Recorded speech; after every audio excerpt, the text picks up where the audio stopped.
Welcome to Professor Game Podcast, where we interview successful practitioners of games, gamification, and game thinking who brings the best of their experiences to get ideas, insights, and inspiration that help us in the process of getting the students to learn what we teach. And I'm Rob Alvarez. I teach and work at IE Business School in Madrid, where we create interactive and engaging learning materials. Want to know more? Go to professorgame.com/subscribe, start on our email list, and ask me anything.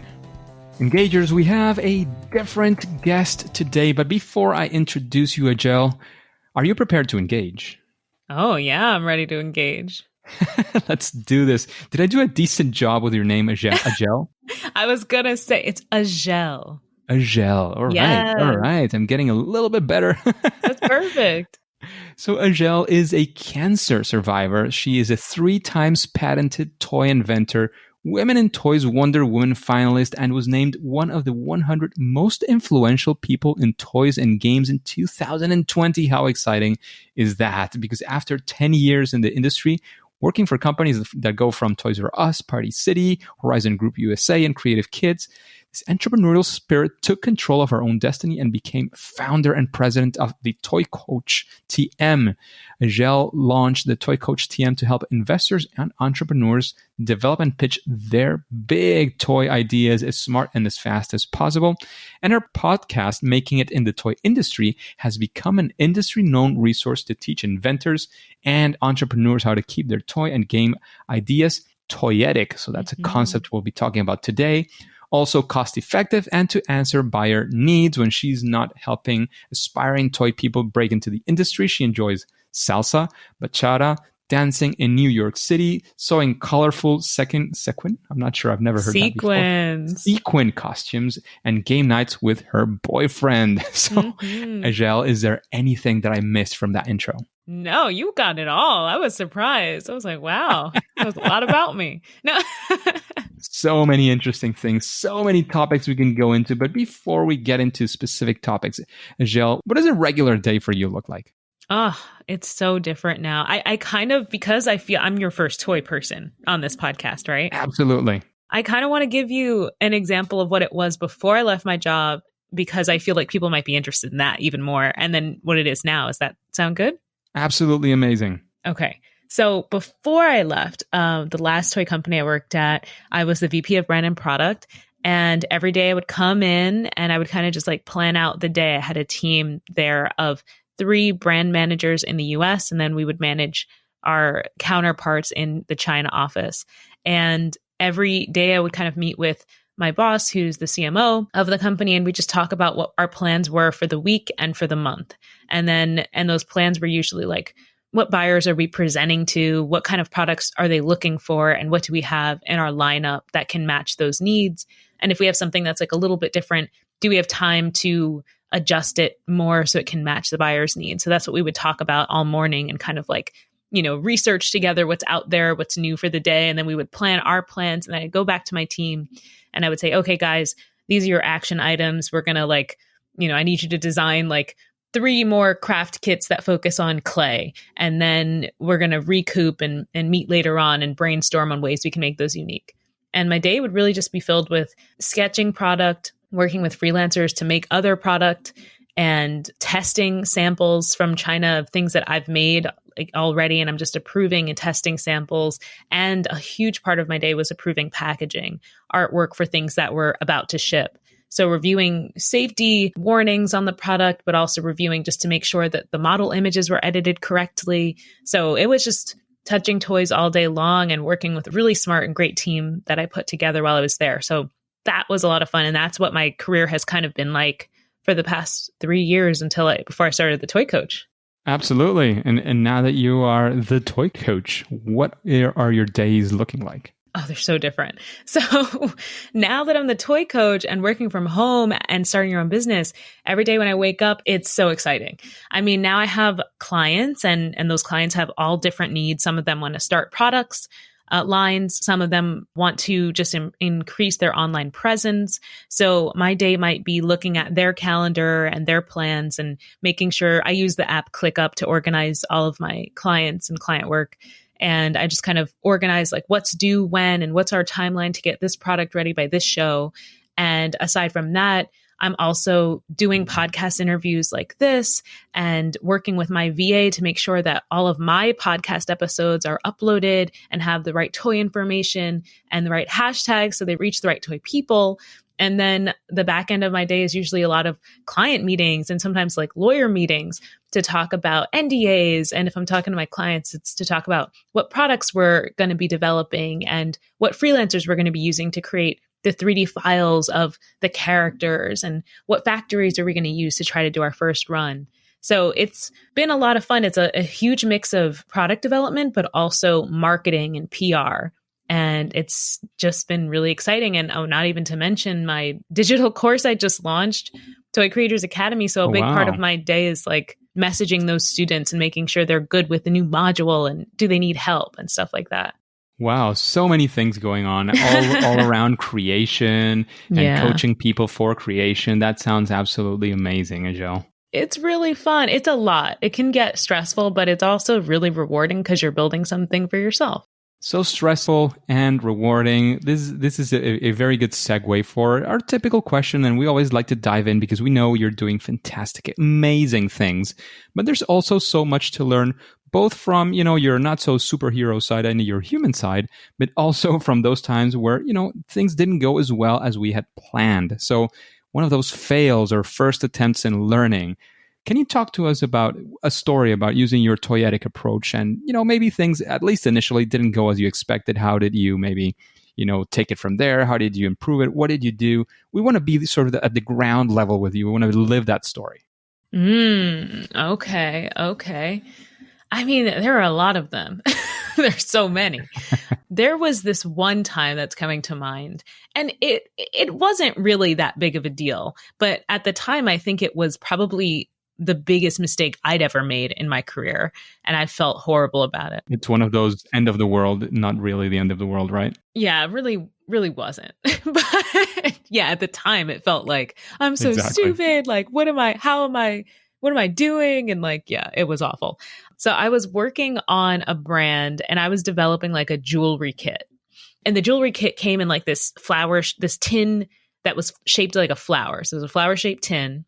And it had a graphic on the outside of it. And I, the overachiever, not only wanted to update all of the jewelry and the charms that were inside of this tin, I also wanted to update the graphics on the outside because I was like, these graphics don't go with the new style guide look. And I think I can do it better than it used to be like last year. So I wanted to update it. And I was managing a designer at the time, and I had her update the artwork. And we were just juggling so many projects at a time that I went and I looked at the artwork and approved it on screen instead of like printing it out to scale, putting it on the tin and really looking at it, right? Big mistake. So, so the sample came and it looked terrible. I was like mortified. Honestly, like right now I'm thinking about it. So there was a graphic on the very top of the flower shape of the container and there was a graphic along the side. So it was like it would go along a curve and they were completely different scales. So imagine like they were hearts, let's say. One of the hearts was like 2 inches big. And then on the side of the container, the same pattern hearts were like half an inch big. Like it looked like a hot mess. And I was like, oh my God, this looks terrible. So immediately I messaged the factory who had been working with on several projects. And I was like, this is unacceptable. I was like, I'm sorry, but this doesn't look good. We need to redo this. Why would you send this to me? Like, this didn't look right. Like, what's going on? And they wrote back to me and they were so upset because of the way I handled the email, one. And then two, they were just upset because they'd gotten approval. They'd gotten approval of a digital file and they didn't, and it cost them a lot of money to create the film that would print this graphic on the flower tin container. And while the account that I was working for, made a lot of money and gave them a lot of sales, still that was part of their profit that I'm like now asking them to take on because I needed to make a change. So they had sent me this long message about how expensive it was to fix and that it should have, they had approval and blah, blah, blah, blah. And I felt that I had to go to my boss and tell him like what was going on and ask for advice and guidance on how to handle it. So I did that, but I felt mortified. And I also felt like, oh, this is it. This is the end of my career. I was like, I'm done. No longer the toy industry. Cause they even mentioned like how much it cost their factory to do this change and like all this stuff. I felt horrible. I felt so guilty. And I talked to my boss about it. And he was super chill. He's like, that's really not that big of a deal. He was like, he's like, they're going to act like that because, yeah, it's their livelihood and their money and they don't like having these changes. But here's what you say. And he kind of just told me how to approach it, to be kind and gracious, but also offer to pay for like half of the fee of that it would take to redo it. And in the end, like they were able to fix it and everything was smoothed over and we ordered like the item sold really well. So we ended up doubling the order and everything was okay. But I think that experience definitely was one of those experiences you have as a product developer or where you stop and you say like, I need to slow down and I need to make sure before I tell somebody something's approved that I really believe it's approved, that I've printed it out, looked at it to scale, sat with it for a day instead of just trying to rush the process. Absolutely. And that is actually a very, very good idea because, I mean, it's true that sometimes time is of the essence. It's very, very, very important for some clients and even for ourselves. Sometimes you just need to sit down with it for a while. Sometimes it can be a day. Sometimes it can be a few hours, but you do need to sit on it for a while. I'm sure many have gone to their classes rushing as well, many listeners, and something was not as prepared as expected, and what could go wrong went wrong, and that's where we we need to be. Sometimes we can improvise, and we do quite a lot, but those are the kinds of situations you don't want to find yourself in, and I think it's a key lesson there. And Azhelle, we've talked about how many of the amazing general things that you've done, but we want to sit in a story with you as well of hearing how this Toyetic approach helped somebody, right? Or somebody got some success through it, whether it's you, one of your clients. We want to be there with you. We want to be in one of those sort of proud moments with Azhelle and the Toy Coach. Oh, yeah. Oh, thank you. So there is this time that my very first item that got patented it was called Zip Screens. And I was so proud of that moment. And I think looking back on that time is how I came up with my process for developing creative ideas, which I go into in depth in Toy Creators Academy. Because what happened with that product, it actually started with a failure at first. The company I was working for really wanted to go after, the screen printing market and get into that category a little bit more. So I was looking at what was available in the market and how it was being used, and then the complaints that people were having about the product. And I was looking at what was going on socially in the world at the time. There had been the recession, and we were coming out of the 2008 recession. So there were a lot of marketing campaigns about being like a Maxinista and like, being a girl who can look great on a budget and stuff like that. So I had this idea and I worked it out with my boss at the time, and we built this thing called Refashion. And it was a screen printing line that was based around this concept of being like a recessionista or something like that. And that was our proposal for how to develop this product for this company. And when they saw everything, I made like a color catalog that looked like a Teen Vogue magazine. We made renderings of, we actually made a 3D model of the screen printer, the screen holders for the t-shirts. And we got all the pieces for the paint and the squeegee and like the whole 9 yards. We built the whole thing. And they saw it and they were like, it's good, but it's not great. And it's not different enough. And then we sat down with everything we'd researched. We'd been working on it for I'd say 2, maybe 3 weeks. And, so I'm sitting down, I felt like a huge failure. And then we go back and my boss was like, let's just take a break. And I was like, no, we're not taking a break. We need to think about this now. And we came to the realization, we're like, okay, well, what's wrong with it? It's not different enough. And then we're thinking could there be an easier way? How could you make screen printing easier? So combining everything that we had done and the research we created with this idea of making screen printing easier, we just sat down and we started having all of these ideas well, what if it was a one-time use thing? What if there was a way that you could squeeze it out of a packet like ketchup? And then we literally just had a 10-minute conversation that resulted in the idea of basically having a styrene sheet and then having like a piece of like a plastic packet of paint attached to the top of it. So you could like peel back the plastic top and then squeeze the paint onto the shirt or the screen or whatever you're doing. And the styrene on the back, the piece of plastic on the back, would let you spread it out. And then I ran and made a breadboard mock-up using materials in the office, and we videotaped it and it worked. And people loved it. It went over so well with the CMO and then the buyers. I mean, that was an awesome item. So proud to have worked on it. And that's something that helped me to realize what my creative process was and what a really strategic creative process could be. Absolutely. Absolutely. And talking about the creative process, because that story was very interesting. And of course, you, as you said at the start of the interview, you are our first toy guest. And I think it's a very interesting space to explore.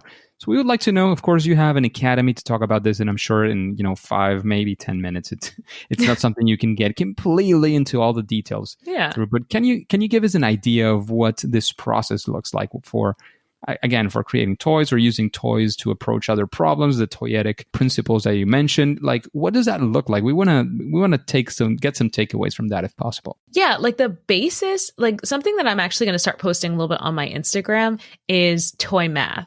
And I explain toy math more in my course, but like you can use the idea of toy math anywhere. And the idea of toy math is just like, okay, what if I do Monopoly plus The Simpsons? And then you get like the Simpsons licensed version of Monopoly. But you can do that with anything. And there's different categories and themes of things that I teach people to add and subtract to make new ideas. But at the very basis of it, you can add two existing toy ideas together to spark innovation for something new. And it's not that when you add two things, like one of the fun things I like to do is like, okay, there's a game out there called Throw Burrito.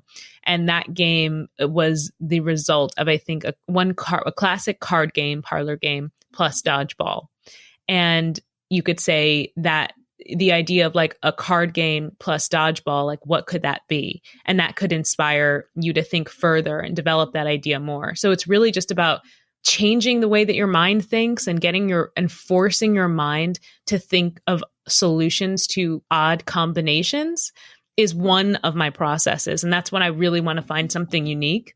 But then aside from that, the other side is just absorbing the good content, like absorbing the right content to fuel your ideas. Everybody always talks about like, people are on their phones too much and in social media too much. And, there's too much content out there, but you can filter your social media so that you're getting good content and valuable content to solve whatever creative problem you have. And to do that, the most important thing to do is first state your problem, state what you want to solve. Like, I want to develop a board game for, children with learning disabilities.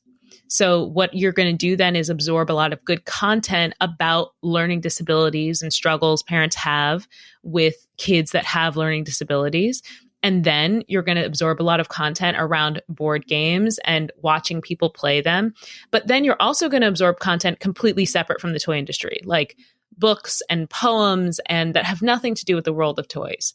And then it's all about how you strategically go back. You give yourself a break, but then you go back and you try to mash all of those things together. And you can use toy math to do that, or you can use mood boards to do that, or sketch out different ideas, or just write out different ideas and different combinations of things. But it's all about intentionally gathering good content and then intentionally mixing up all of the information that you've gathered. And then when you see something like, how could a card game combine with dodgeball, not writing it off? Throw Burrito is a hugely popular game in the toy industry.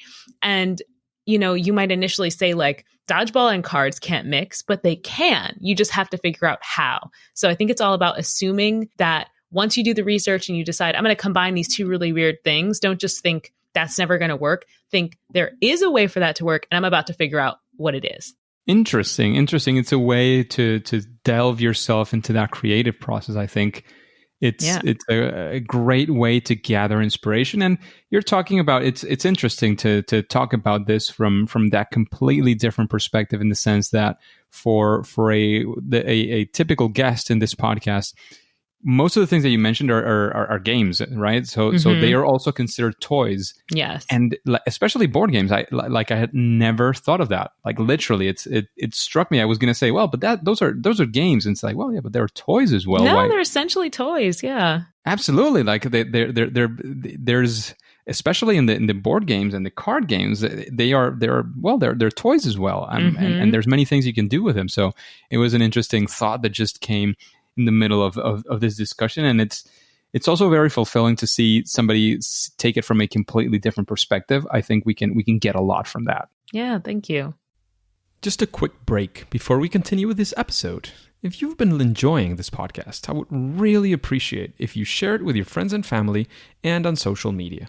On Twitter and Instagram, it's at RobAlvarezB and the hashtag ProfessorGame, all one word. And in Facebook, you can find the Professor Game page. Thanks in advance for your engagement. So, Azhelle, what do you think? I mean, we just talked about your process, right? So when you're thinking about this, you mentioned your toy math. You mentioned also sort of gathering inspiration from both, the exact thing you're looking to do, but also from the outside.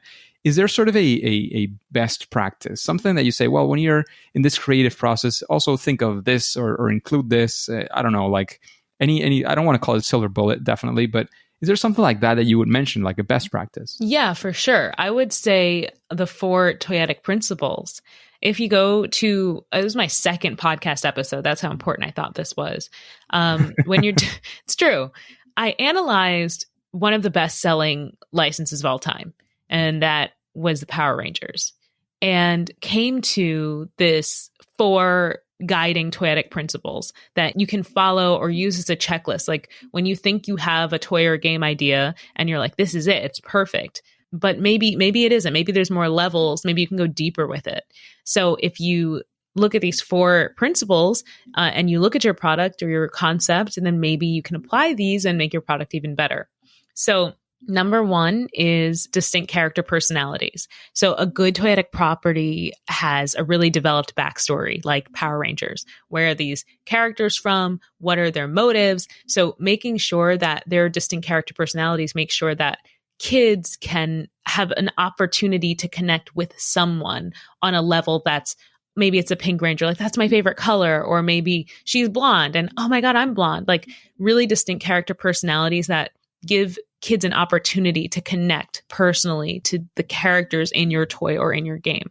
Even if your game is like Candyland, like maybe they connect with the king of Candyland, like just making characters that are relatable to kids. The second principle would be scalability by theme. If your toy or your game idea is great, like Monopoly, you can apply any theme to it and the essence of the game remains and maybe even becomes even better. So if your idea isn't expandable, that might give you pause and say, how can I, make this idea more classic or this game concept more classic so that multiple themes can be applied to it? There's this game called Don't Step in It by Hasbro. It was actually an inventor game. And there's a Don't Step in It dog version, which is the dog poop. It's like very basic. Or I don't know if it's dog poop, actually. It might just be poop in general. But there's also a llama poop version and a unicorn poop version because it's scalable by theme. It's genius. It's a genius game. So that's what you want. Number 3 is character-specific accessories. So you want to have a product that is enhanced by the accessories, and the accessories have to relate back to the world that these characters live in. So going back to like the Power Rangers, they all had Zords, they all had vehicles and weaponry that they used to fight with, and it all enhanced their character play. So that made the property more toyetic because there were more pieces that you could sell to kids. Like maybe the action figure comes with little mini weapons, but maybe you have a life-size Zord or something for a kid to purchase. So if you can dive into the accessories of your character, you can develop your toy line even more. And finally, the 4th one is surprise conflict. And this one I think applies really well to games. Does your toy or your game introduce either a villain or some sort of surprise conflict to keep the play exciting and engaging? And in Throw Burrito, that is like the card that basically tells you to go play dodgeball. So you want to make sure you incorporate like surprise elements so that the gameplay isn't just like boring, like the same thing over and repetitive. You want something that's going to shake things up and change everything, even if only for 1 or 2 turns or for 10 seconds to keep the kids engaged. Absolutely. So those 4 principles, let me see if I got the 4 of them right. So the first one is to make sure that it's sort of expandable, right? That you can go and there is a theme that can be expandable. I'm not sure if that was the first one, but that's one of them. The first one was character personalities. Character personality, you're right. So first one is character personality, something that everybody can identify with. So having them have very specific things so that, those specific things can be relatable in one way or another. The other one was, and again, I'm not sure if it was the second one, but I did remember this one very, very much, was the ability for it to expand, because you're thinking maybe of having some sort of franchise, right? Mm-hmm. In the end, it becomes something that everybody else does and sort of copies you in a good way as well. So those are 2 of the principles. And the important thing here is when I was listening to you, Azhelle, I was thinking sort of what's the perspective that this could have for, as well for gamification, as well when you're creating something for educational. I was sort of, my mind was sort of going on, and I was thinking like, well, in a class, how do you do these things? Maybe you tell a story, maybe you include something that can be played with so that students can relate to them and can see the story and can see themselves related to that character. Like, oh, there was, maybe it's not like you're teaching high school students and say, oh, this high school student was blah, blah, blah. Maybe it's something that is a bit more subtle so they can feel that, it kind of gets into them, and that way they can relate to the characters, as well as thinking, well, you can use this maybe that you're creating and you can use it in your class, but maybe how could that be created? Is it possible to use the same theme, these same things in other places as well, in other classes, in other schools as well, other universities, if that's the case? So I think there are so many to expand on, and I don't want to sort of take that time away, but can you sort of recap very, very quickly those 4 principles so that we keep them, write them down if that is the case, hit pause and write those down? Yeah. And I do agree too with your scalability by theme was one of mine, the expandable. I wonder if there's a way to gamify teaching in that maybe you theme the courses, to whatever trend is popular. Like, is it unicorns? Is it llamas? Can you take your course and just theme it for the week? Or, there could be a lot of things like that. Anyway, yes, but the 4 guiding Toyetic principles are character personalities, 1, 2, scalability by theme, 3, character-specific accessories, and 4, surprise conflict. And you can definitely put surprise conflict into education, but I mean, maybe it's more like surprise reward instead of surprise conflict. There's all sorts of things, I agree, and of course you can gamify a class. We've had, like, I think it's the previous week we had a guest, which you definitely should listen to, which is called Michael Matera. He's actually also I was listening to that episode. Well, there you go. So Michael Matera is also an author of the series of, it was started, I think, by Dave Burgess. It's called Teach Like a Pirate. So his is Explore Like a Pirate. And there's another one by Quinn Rowlands, which is called Play Like a Pirate. Ooh. So it's all about using toys as well for teaching. So, there's also... I'm going to have to read that. I'm sure you benefit a lot from that series, and Michael Matera he didn't mention it that much this time, but he's pretty much a geek of board games. So I'm sure you'll appreciate him, and he has a podcast as well. So all sorts of things that we could sort of go back and forth, and I think it would be very, very interesting. And talking about recommendations, I gave out quite a few, and I think there's so many places where we sort of intermingle between the toy and the game industry. And I would like to know, what would you say, and this is going to be a difficult question for you, what would you say is your favorite toy? Right now, or like when I was growing up? Well, whichever you want to pick. I'm into games right now, actually. Very much into games, I guess, because I'm older and I like to connect with people. But also, my boyfriend works for a games company, so he has a lot of games, and he brought over here. So right now, we're kind of I don't want to say we're obsessed, but we are playing The Mind a lot, which is like it can be a single player. It can't be a single player. It's a 2-player game, but it just has 1 deck of cards. But I also really enjoy Villainous, the game. Have you heard of that? So Villainous is like so fun. So they made a board game around Disney villains, and they're like releasing all of these different iterations of it. So you can like beat Ursula, you could beat Jafar, and then it's very complicated. Like the person who made this is a genius, but every time you play, it's like a new game because you get a card that tells you like what your goals are for the game as your character, and whoever you're playing against, they have completely different goals. And so as you're playing the board game, like you kind of have to learn each character's motivations every time you play. So every time you play, it's a kind of a different game. And some of the cards you could say are harder than others. Some are more luck based. Some characters have more luck based motivations and some don't. But I love that game just because of how varied each time you play it is, but also because I get to pretend that I'm a villain. So that's fun.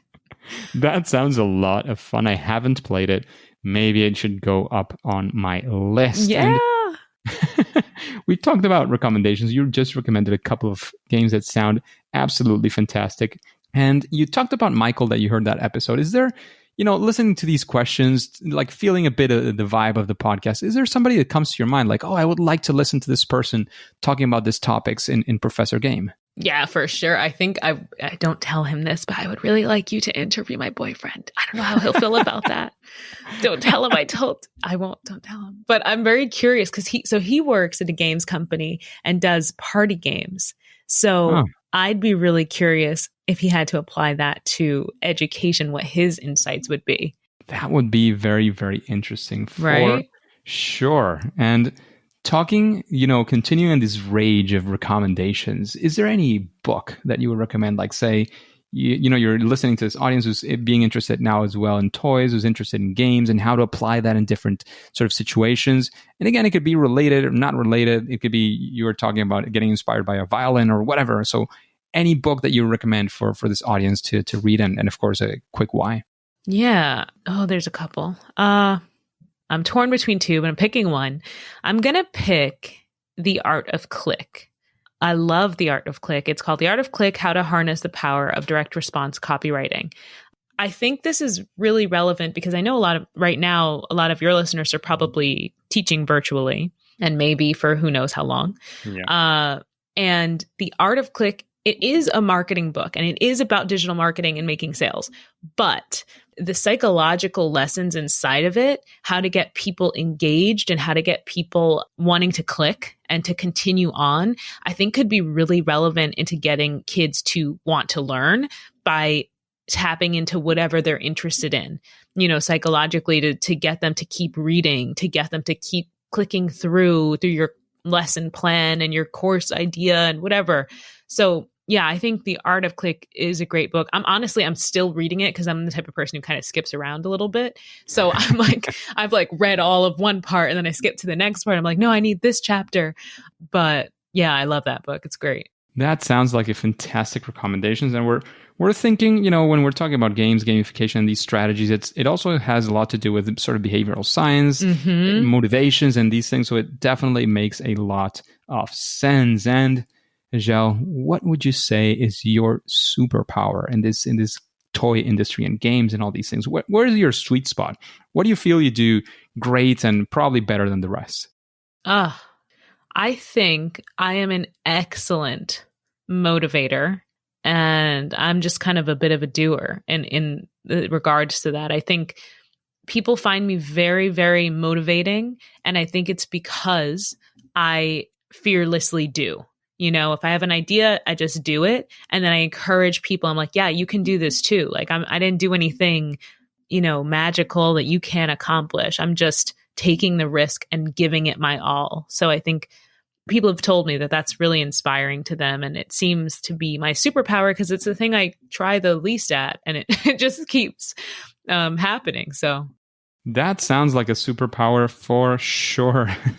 Thank you. So if we are to continue this conversation, I think there's many paths that you have set us by, but where could we find more about you? Like if there's one, maybe two places where we can find more about you, whether that's social media, your webpage, your course, where can we find more about Azhelle? And of course, if there's any final piece of advice you want to leave us before, at least for now, we say it's game over. I think you should definitely, if you want to learn more about the toy industry and me at the same time, you want to listen to my podcast. And you can just go to makingitinthetOyindustry.com and there's a website all about my podcast. You go there and you'll you'll just get all the episodes. And I say you can learn about me because sometimes in those episodes, I'll talk a little bit about my life as an entrepreneur, but also just tell you a ton about the toy industry. So that's probably the best place to start. That sounds great.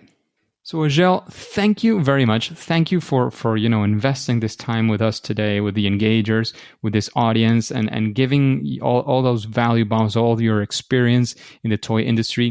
It's been, at least for me, very exciting to have you here and talk about a different topic and see how that can intermingle as well, and how, toys, some games are also toys and so on. So I want to heartfelt thank you as well for being with us today. However, at least for now and for today, it is time to say that it's game over. Engagers, it is fantastic to have you here, because this podcast only makes sense because of you, because you're here. So why don't we connect on Twitter? That way you can, let me know of any thoughts you're having. Who would you like to have as a guest? If you have questions, what can we help you with in general? So you can find my Twitter account in professorgame.com/Twitter. I'm always sharing content on gamification, as you know, especially around education. And before you click continue, go ahead and subscribe using your favorite podcast app and listen to the next episode of Professor Game. See you there.